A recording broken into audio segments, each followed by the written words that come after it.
sont très bien dessinés, qui sont assez précis, et la poitrine, pas très développée, mais elle est là quand même. Elle est là.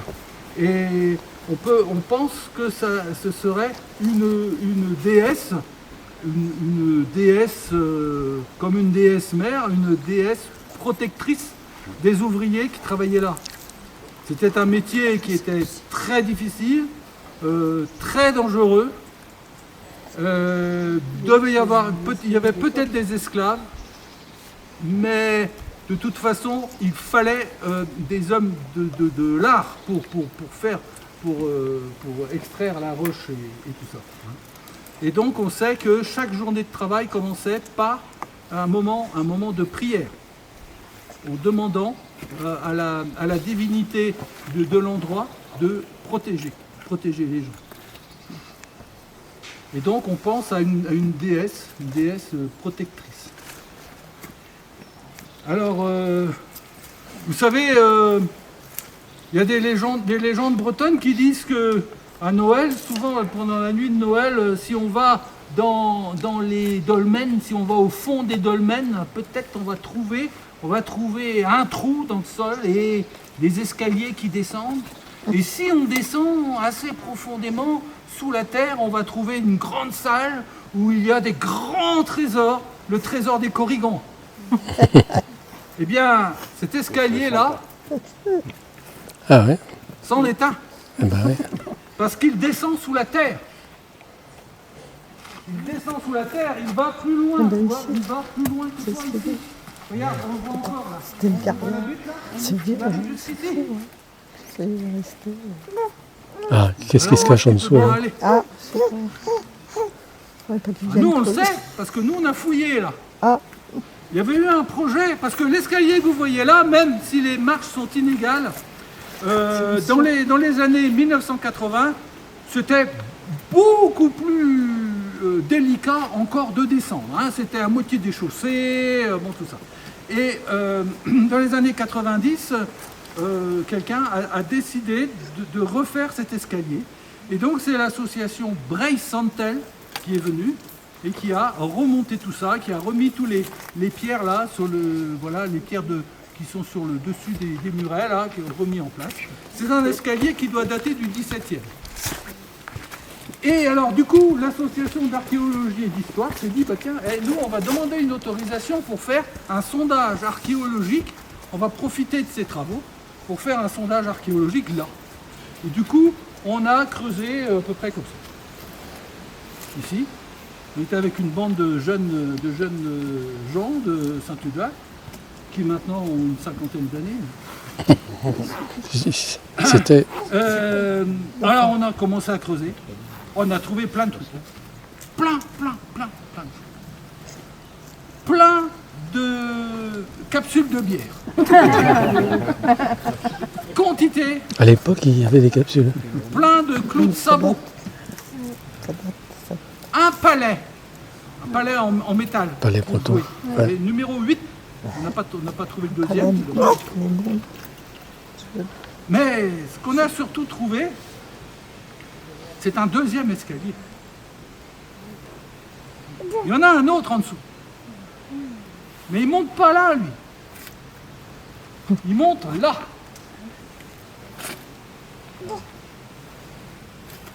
Et pour monter là, il est obligé de monter dans les airs. Parce que la direction est très claire. Hein. Il est étroit comme ça. Et par contre, les marches sont beaucoup plus usées. Donc il a servi beaucoup plus longtemps. Ici, on sait où il va. Parce que derrière, là, c'est la source. C'est la fontaine. Donc c'est un chemin, c'est un escalier qui était emprunté par les gens pour aller chercher de l'eau. Si je vous raconte ça, c'est d'abord c'est la vérité, mais c'est en plus pour bien vous faire comprendre que vous êtes ici dans une carrière.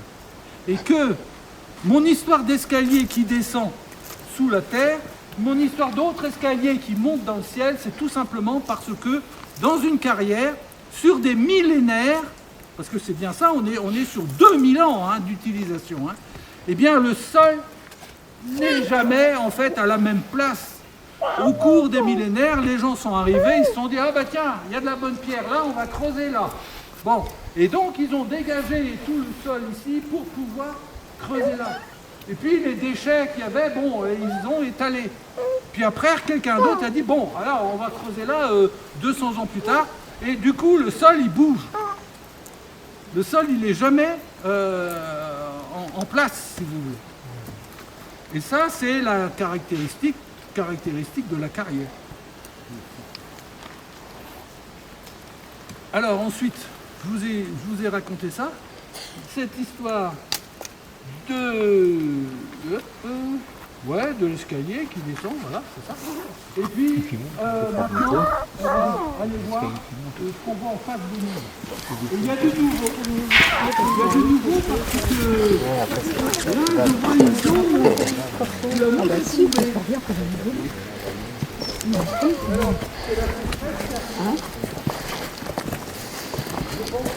Ah, c'est la sécheresse qui a fait que la mousse tombe.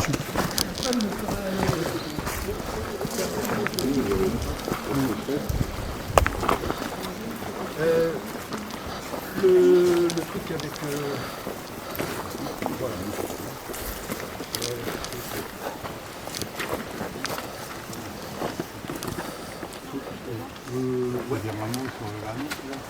Ouais, bah écoute, vas-y, dis-le. Alors, vous avez bien vu tout à l'heure que le granit, c'était un peu comme une montgolfière qui montait, qui se refroidissait, et quand elle va très très doucement, elle donne une roche très très, comment dirais-je, homogène, hein. On appelle en physique isotrope, hein.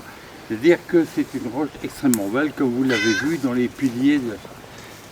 Le problème de l'acuon avec l'absence de mica noir, c'est un peu à part. Donc, restons sur l'idée du granit. Et si vous êtes dans une roche qui est quand même, disons, qui refroidit trop vite, ça va vous donner des choses différentes, alors que là, ça s'est refroidi assez lentement. On est dans la moyenne des granites, hein, avec plutôt plus proche des microgranites, parce que les grains sont très homogènes entre eux, alors qu'ils pourraient être moins homogènes. Tu veux dire de la même dimension. De la même dimension. Les grains sont de la même dimension. Et ça, c'est très important. Et alors, ce qu'il y a d'exceptionnel ici, c'est que quand ça se refroidit, en physique, on vous apprend que quand un corps se refroidit, il se rétracte sur lui-même. Vous voyez ? Et donc, dans le granit, par définition, on trouve toujours des fissures. Et ces fissures, c'est le cheminement de l'eau, c'est-à-dire de l'altération. Hein, on verra tout à l'heure, quand on fera la fontaine, on verra. Donc, vous avez ici une roche exceptionnelle. Regardez, entre les marches, là, qui sont des marques d'exploitation, Jean-Paul va vous en parler. Vous avez 2,50 m, 3 mètres de roche absolument magnifique. Vous voyez, hein, très homogène, etc. Vous pouvez tailler dedans des blocs qui font 1 mètre par 1, 2 mètres par 2, etc. Pas partout, mais dans beaucoup d'endroits. Et ça, c'est un peu exceptionnel. Hein. Alors, juste une petite parenthèse. Vous savez que cette période romain et même les Grecs et les Romains, ils aimaient beaucoup les grandes colonnes. Hein. Il y en a, enfin les colonnes de granit, moi celle qui m'a le plus disons estomaqué, c'est une colonne qui faisait à peu près 20 mètres, même un peu plus, qui faisait 80 cm de diamètre, qui avait été cassé par un tremblement de terre et qui était à Carthage, hein, au nord de Tunis. Et en tant que géologue, quand je vois ici tailler une colonne de 20 mètres là-dedans, alors que c'est exceptionnel ça, c'était déjà extraordinaire. Le seul granit que tout le monde connaît, c'est celui d'Assouan en Égypte, où on peut faire des morceaux de cette taille-là. Hein, si vous êtes allé à Assouan, Hein, vous avez le fameux grand granit, le grand obélisque, ça, il fait à peu près 40 mètres. C'est de la folie d'ailleurs, parce qu'ils n'auraient jamais pu le soulever. Hein. Mais enfin, en tout cas, la roche le permet. Ici, c'est déjà exceptionnel, hein, d'avoir des volumes en quelque sorte disponibles comme ça. Hein. Regardez ce l'arbre par exemple. Hein. Bon, alors pour l'exploiter, c'était Jean-Paul. Hein. Alors, en fait, c'est une exploitation en escalier.